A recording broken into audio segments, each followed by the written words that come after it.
Hola, hola, ¿qué tal? Bienvenidos a Periodistas Junior. Mi nombre es Orlanis Castellano y hoy nos encontramos con un invitado muy especial. Sí, muy especial porque es muy querido en la Facultad de Comunicación Social. Este invitado tiene más de 30 años de experiencia en el ámbito de comunicación.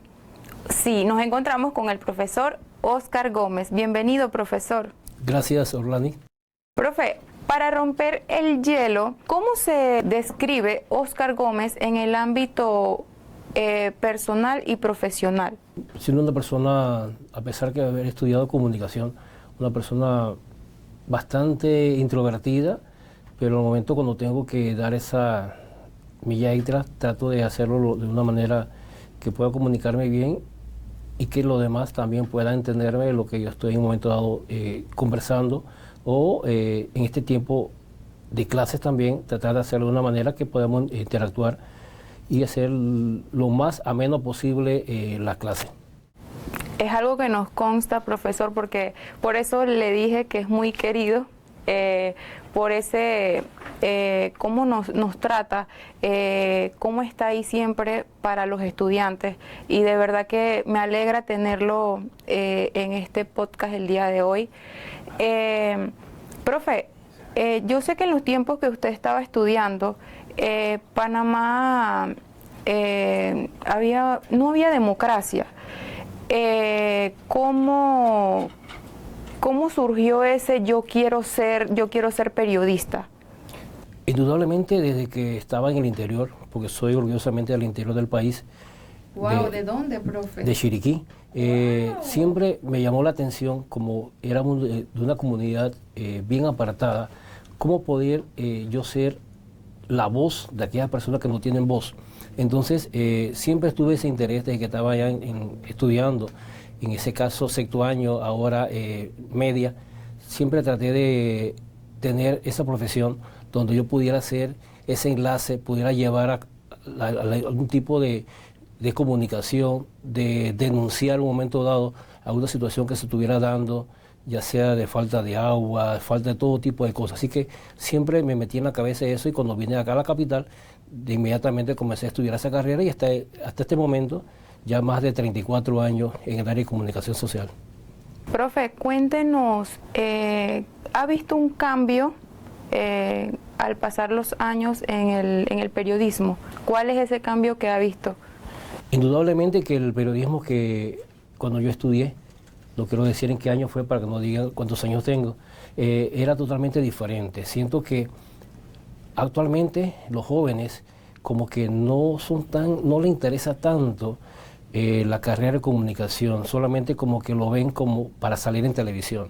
Siento como que se ha dejado ese periodismo humano, ese periodismo de investigación, y aún más con las redes sociales que vinieron para quedarse. Ahora, después de la pandemia del año 20 para acá, donde tenemos las redes sociales, como que se abusa mucho de las redes sociales, ya no queremos pensar, ya no queremos analizar y queremos sacarlo todo directamente de las plataformas, en este caso la IA. Profe, y hablando de eso, ¿está a favor de las redes sociales y de la IA? Indudablemente que todo recurso, toda tecnología que tengamos a nuestro alcance nos va a beneficiar para mucho. Lo que tenemos que hacer es que utilizarlo de una manera adecuada, sin abusar de ella, y lo más importante, cuando copiamos o buscamos información de las redes sociales o de la inteligencia artificial, ponerlo que dónde lo sacamos. Hay muchos casos que la gente se quieren arrogar definiciones, significados de determinados términos cuando lo están copiando de una página o de una plataforma. Profe, incluso usted tiene un posgrado, creo que en periodismo digital. Sí, tengo un posgrado, una maestría, posgrado y maestría en periodismo digital en el año 2013, donde ya cuando estaba interesado en la educación en este caso, la educación superior, que era como un requisito para tomarlo, obviamente lo que se dio en ese momento, a lo actualmente en el año 2025, sí ha habido como ligeros cambios, pero positivos para manejar lo que es el periodismo digital. O sea, cuando se refiere a esos cambios es que ya el periódico está en los formatos digital, que todo se ve en las redes sociales.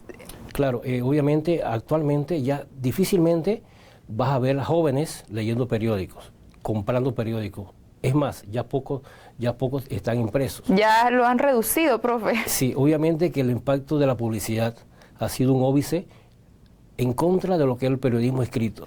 Pero tenemos la facilidad ahora de ver las informaciones a través de las redes sociales. Y todavía, a pesar que tenemos a nuestro alcance poder observar desde un celular, observar ese tipo de información, todavía algunos jóvenes, a pesar que tienen la tecnología en la mano, no les gusta todavía ese leer o estar informado de lo que acontece tanto a nivel local como internacionalmente. Así mismo es, profe. Usted ha trabajado en, si me puede repetir, 2 medios de deporte. Sí, ¿deporte solamente o noticias en general? No, en los 2 de deporte. Bueno, sí tuve la oportunidad de trabajar, hice la práctica profesional mía para graduarme en tiempo extra con David Zamudio Garay en Canal 4, un programa que todavía está al aire, ese programa. Tuve la oportunidad de trabajar allí 9 años. Yo fui uno de los que nos mudamos a calle 50. De calle 50 nos mudamos a la 12 de octubre, ahora con la empresa Metcon, Telemetro, y donde aprendí mucho el deporte en general. Hacía deporte también en televisión, tiempo extra, y también lo hacía en RPC Radio. Así que una de las pasiones mías, obviamente, es el deporte, pero eso no significa que no sé un poquito de todo.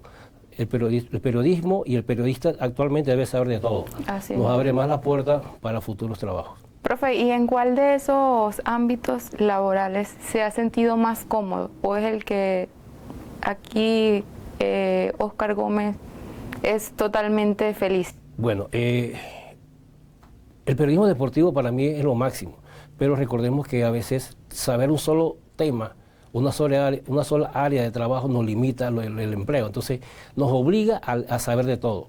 La noticia política para mí es fantástica, me encanta lo que es político, me encanta lo que es farándula también, o sea, me encanta casi de la rama del periodismo, me encanta casi todas. Eso es muy interesante, profe. Después de tantos años pues en los medios y entidades públicas, ¿hay alguna cobertura que lo ha hecho sentir muy orgulloso? Sí, tuve la oportunidad, bueno, orgulloso y también un poco frustrado. Tuve la oportunidad de trabajar, de ir a una cobertura a un evento internacional, un torneo de béisbol juvenil en Taiwán. Cuando llegamos a Taiwán, los derechos de las competencias hay que pagarlas.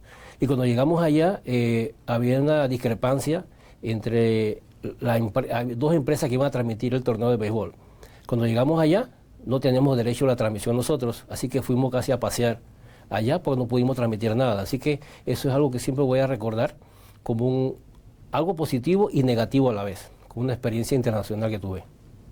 Si hoy un estudiante se le acercara y le dijera que quiere rendirse, que ya no puede más con la carrera, ¿cuál es el consejo que usted le daría? Bueno, yo le diría que no lo haga. Todos pasamos un momento dado, pasamos por situaciones difíciles. Si es un momento dado que tiene un problema de trabajo, un problema de salud, que tenga un año sabático o un semestre sabático y posteriormente que continúe, que como que tenga fuerzas para seguir adelante, porque no puede ser que uno inicie una misión, inicie una carrera y no la vaya a terminar. Así que de repente si quiere terminarla en 5 años, le va a tomar 7 años o 8 años o 10 años, pero finalmente que la termine. En estos tiempos, en la actualidad, ¿usted siente que el periodismo está libremente? O sea, uno puede decir realmente la verdad, no hay democracia. Bueno, es muy bonito decir que el periodismo, pero hay ejemplos fehacientes de que no se puede hacer un periodismo libre. El caso del profesor José Escobar. José Escobar, como estaba trabajando en Telemetro, él tenía un programa en radio, en RPC Radio, allá comentaba en contra del gobierno de la administración pasada, o sea, del PRD, y eso finalmente tuvo que salir de la empresa.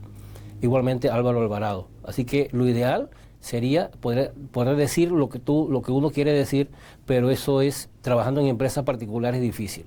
Yo solamente de repente si alguien lo quiere hacer, pero que sea de un medio particular, a través de las redes sociales. Pero en una empresa trabajando y ser subordinado es difícil hacer un periodismo libre, a pesar que estamos en democracia.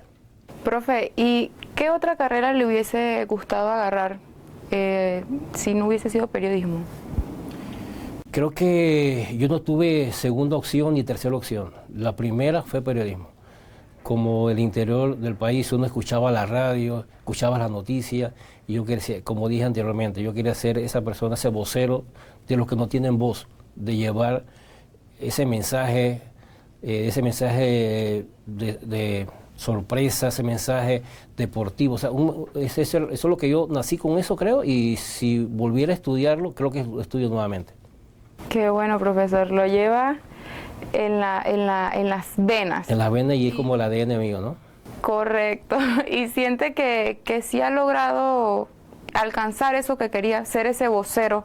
Esta carrera es difícil, porque hay muchas insatisfacciones más que satisfacciones, pero creo que he podido lograr hasta donde he querido alcanzar, porque es que he pasado por todas las facetas del periodismo. Dentro del periodismo, trabajando en empresas de gobierno, he pasado de oficial de información, he pasado a ser jefe de prensa, he pasado a ser director de comunicación y ahora acá en la universidad como docente. Así que creo que he podido pasar y he trabajado en instituciones públicas como la Alcaldía de Panamá, he trabajado en ministerios como el Ministerio de Salud, instituto como Instituto Nacional de Deporte, en la Universidad de Panamá, en la Rectoría. Así que solamente me queda trabajar, que no he trabajado es en la Presidencia de la República. Y tuve la oportunidad de trabajar hace un par de años atrás, pero cuando hice la entrevista, la opción económica no era tan favorable, así que me quedé acá en la Universidad de Panamá.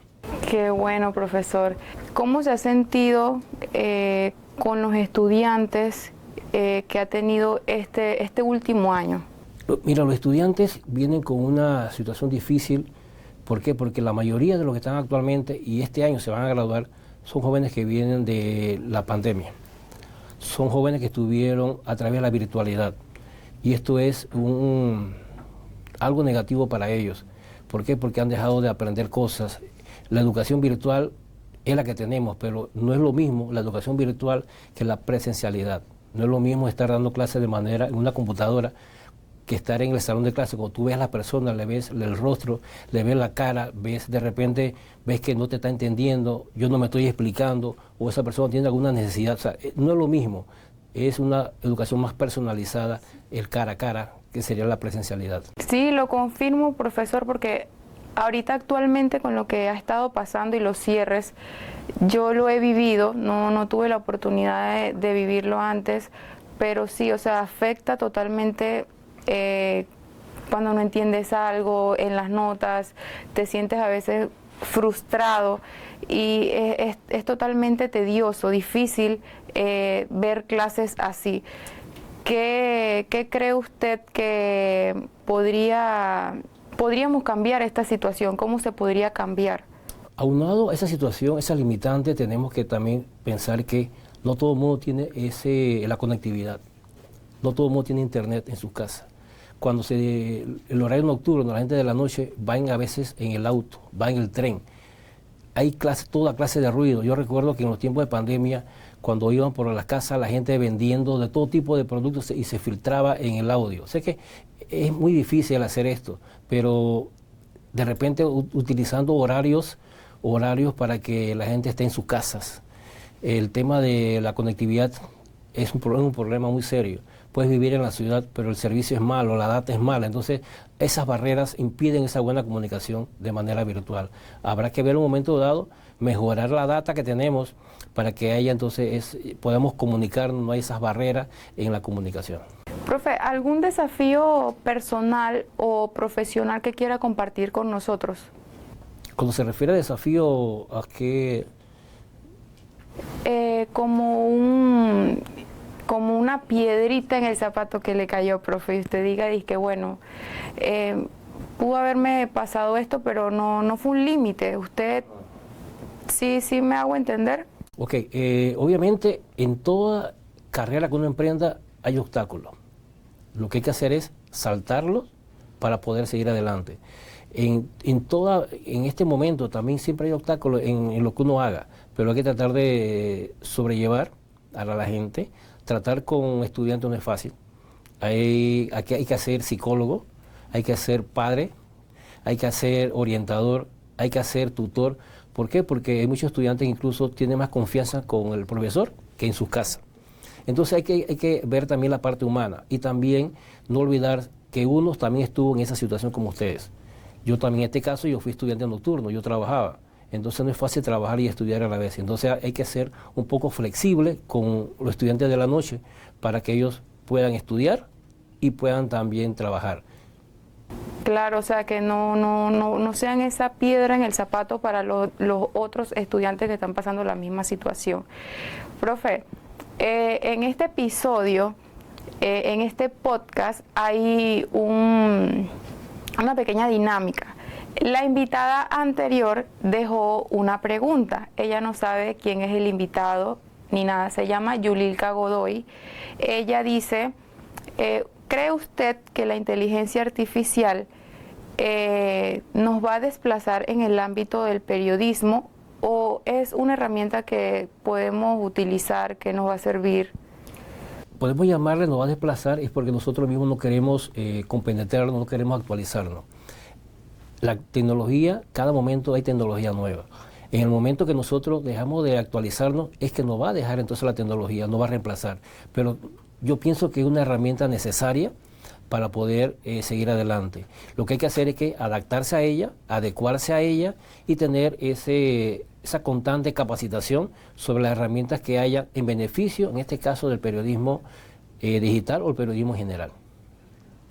Así es, profesor, estoy de acuerdo porque tenemos que vivir en ese constante aprendizaje, no quedarnos ahí porque siempre cambian las cosas, se actualizan.